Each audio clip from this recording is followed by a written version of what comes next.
Hello, everyone. Welcome back to Midwest Rest. I'm here with some very special guests, my great friends, the Celestial Crunkians, Slow Stoics.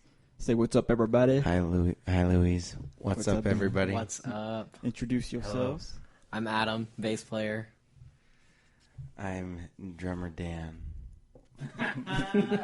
I'm Tommy. Play the guitar. Nice. And where are you guys from? Omaha, Nebraska. Nice. You guys just played last night at the Storm game. How was that? It was fun. It was cool.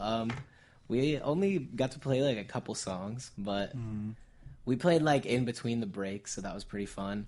And I had some old people come up to us after the show who liked some of the covers that we played because we did like some classic rock songs. Nice. Old people are awesome. Oh, yeah. Yeah. They smell good. Sometimes those are like the real fans. They smell good. It sounded really good, too. Oh, really? It was like 360-degree sound almost. Nice. Yeah, I've been to the games when there's bands there, but Yeah. I've actually never seen them play. Oh, So, yeah? Instead of just like having a feed from a monitor and like a washed out sound from speakers you're behind, it was like... The arena was really cool. Nice. Yeah, it is a pretty cool arena. All right, so give us a little bit of background. The early days, Slow Stoics, where it all started. We used to be a six-piece. Six-piece. Yeah. Now we're just a power trio. Mm-hmm. Living life and loving life. How was That's right. What was a six-piece comprised of? We had two guitar players, a keyboard player, a designated singer for one show, and then bass and drums. Nice. And were you a part of that, Adam? Or? I was not a part of that. Ah. I have been friends with Danny pretty much since that time. Mm-hmm. But it wasn't really until probably like 2014 or 15 that I started to jam with these guys. Mm. Adam and I started playing in like 7th grade, so we were like 12 or 13. Nice. Which, that's around the time that we started Slow Stoics too, so... Mm. Nice. He didn't start playing with us till like, 2014 or 15. Did he just say that? I did. Oh, well now you've heard it again. Well, there's the background, I guess. Yeah. And then I guess, yeah, you guys said 2015. How's it been since then? What do you think? Do you think this is like the best group, or like do you think you can add another person, or is this like this is it? This is a unit. Well, I feel like it is a unit, but with that being said, I also feel like additions could be made here and there. Like we've played with percussionists before, we really like that, but like in regards to maybe horns or stuff, not really, but mainly like I would not mind a keyboard player. Yeah. A good keyboard player really adds a lot. Yeah, well, sometimes just being a three-piece, it's kind of hard to fill up space, especially in definitely. Jams that go a little too far off track. Yeah, definitely. I feel that. But being in a three-piece definitely teaches you a lot about learning how to fill up space. Yeah, definitely. I agree with that. And just how to like listen to everybody and go off what they're doing and everything. Yeah, exactly. All right. So what are some of your influences, guys? I know obviously I pick up on the Fish stuff, but what about other stuff? I like the Beatles a lot. Yeah?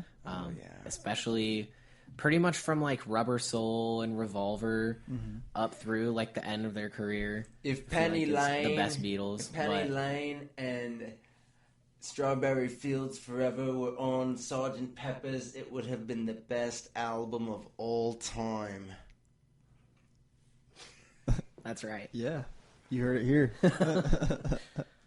Anyway. Yeah, I like the Beatles a lot.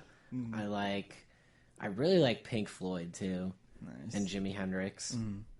And I like other jam bands and stuff too. Like I like the Grateful Dead a lot. Yeah. I like Humphreys McGee a lot. I like Moe a lot. So just kind of the music that I try to make, I try to like have a little bit of all of that plus something new. I will say nothing goes better with Krispy Kreme donuts than Alanis Morissette. Really? Dang. I guess I gotta try that. Mm-hmm. It's a good album. I guess I gotta try that. I like Tim Mahoney. He's Tim a Mahoney. guitar player of 311. Oh yeah, yeah. Mm.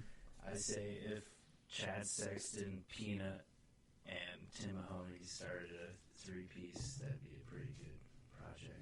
Yeah. Well, let's call him up. Let's try to make it happen. Let's do Yeah. it right now. Timmy. Oh.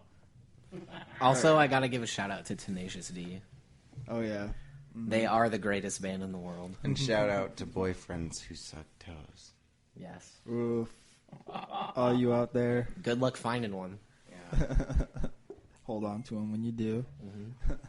Mm-hmm. So I remember seeing you guys at Bodegas. That was a great show. That was really fun. Thank you. Bodegas was Likewise, cool. Louise. That was really fun. Yeah. That was a good was- time. I have to Awesome. say, seeing you guys again, it's been a while, but seeing you guys again at Bodegas, you guys have reached like a new level. And that's exactly what I felt about you guys. I mean, you Oh. guys busted out Thriller. Oh, yeah, that was- Yeah, that was I fun. freaked out. I couldn't handle it. And that was so great. I was so surprised, because we were talking about it just being a 3-piece. It's hard to fill so much, and that's such a poppy song. There's so many layers to it. But you guys made it sound so full. When and we so great. originally It was rehearsed it, we had a percussionist and 2 horn players to Oh. fill all that extra space, but we Yeah. liked it so much that we decided to do it again just as the 3-piece. And It was awesome. actually, we did have Ando that night on Yeah, percussion, yeah. but It was awesome. I was so surprised. Adam, yeah, learning that was Yeah, definitely you an killed it. experience. Thank you. such a good voice, man. I was so surprised. At the time that we were getting ready for those shows, I was working a second job, like cleaning. And so I was basically just cleaning a car dealership. Yeah. And I would like practice singing for like hours there while I was cleaning. Nice. Because I'm all by myself. Yeah. So that's pretty much how I learned it all. Because it took like hours of practice. Mm-hmm. Did we have John there in Lincoln too? To do Yes, we did. the narration? Yeah. He was there. John Olson. Which Oh, John yeah, that was Olson cool. tried to That was really sabotage our show that night by not repeating the night before and doing Monster Mash because his voice was so perfect for that. That's the Yeah. whole Yeah. reason we asked him to do it because it was so perfect. Yeah. And sure enough, Well, he killed it on Thriller. That was cool. He did. What's the band that he's in? He's not in He's not any in a band. band, no. Yeah, I he's thought I just saw him IB. playing a band. Oh, okay. No, yeah. 96. yeah, he works in the produce department at I thought I saw him in a band or Eat something. some bananas. Yeah.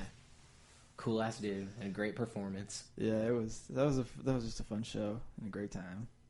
I was really happy to be part of it. Yeah, we were happy to have you guys as part of it as well. Yeah. These are really good vibes. Yep. All right. So, this is kind of a deep question. Why choose this path, this musical journey? Because this is a hard life, man. It's hard trying to make music and go out and tour and play shows all the time and also try to manage having a normal-ish life. Mhm.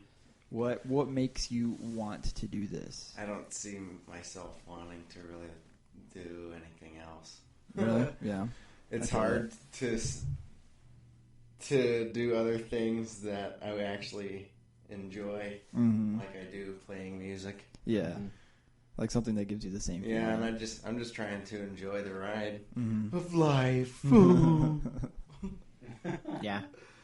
Music is really awesome. Yeah. Like I guess that's the reason I do it, just because I like it so much. Mm-hmm. What about you, Tommy? I don't know, the daily grind work really does suck. I can't really see myself doing it. It's Mhm. more of me forcing myself to do it. Yeah, I feel we that. can play music Mm-hmm. as of right now.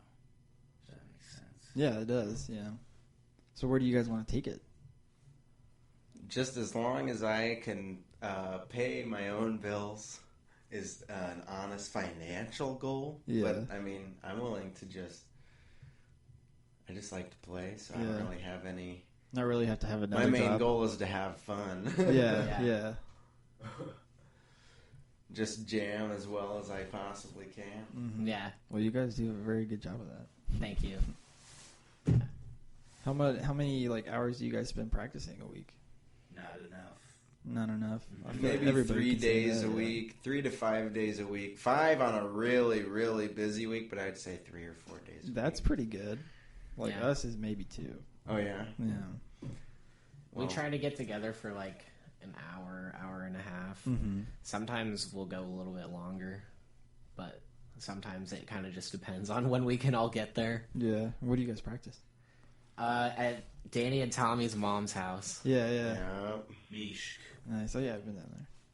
And what do you guys practice? Like, do you guys just jam, or do you like work on new covers and stuff most of the time? Or We for a long time we would just kind of like jam and just like play whatever, but lately, I mean, we had to do like a Crosby, Stills, Nash and Young set over the summer, and then we had to do like a Thriller set or like Halloween set for our Halloween show, and so lately we've been kind of trying to work on like more new stuff, like.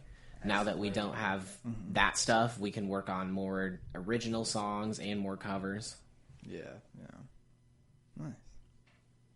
We have some new songs. Yeah. That'd be nice. Are you guys working on any like an album coming up soon or anything, or thinking about recording Well, anything? yeah, soon, we're currently like looking around as to like where we would want to do it, who we want to work with. Yeah. 'Cause we haven't gotten into the studio with Adam ever. Well, I mean, there was a side project he and I did with a buddy that we just recorded a couple tracks with, but that's not Slow Stoics. Yeah. Well, didn't you guys have a video or something too? Yeah, that was more like a rehearsal space than like a studio.